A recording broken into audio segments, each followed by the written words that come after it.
This is How to Do Stuff, a series of videos or vlogs, if you will, where I explore how to do stuff. Bear with me. So I recently asked a woman if she'd be interested in marrying me. She wasn't a stranger now, mind, I know her pretty well, but I knew next to nothing about diamonds or rings before all this started. I mean nothing. Thwack. Nada. Now I could tell you the difference between a princess cut and a cushion cut, but I won't bore you.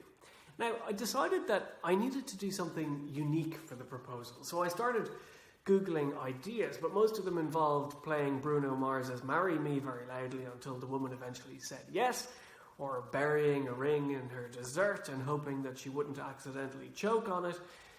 But then I eventually got it into my head that I would perform the task in a beautiful and historic castle.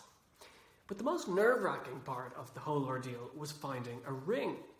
Now, when I first told a friend of mine that I was going to ask her, she told me that I should just get a placeholder ring. Now, I'd never heard of such a thing before, but I was gobsmacked when I realised how popular the trend had apparently become.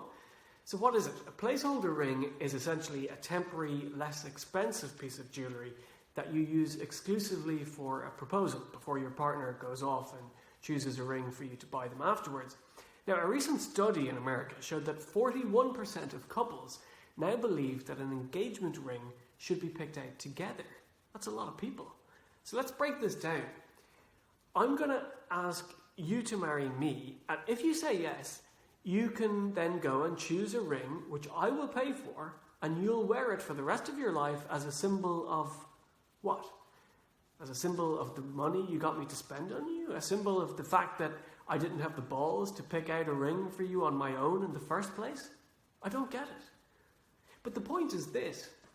Surely, when you ask someone to marry you, the stakes are high.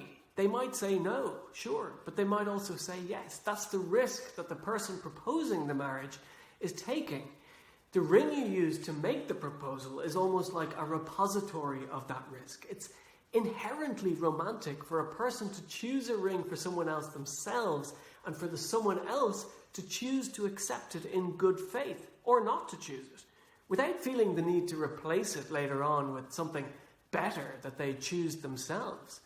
If the recipient chooses their own ring, doesn't it suck every shred of romance out of the process?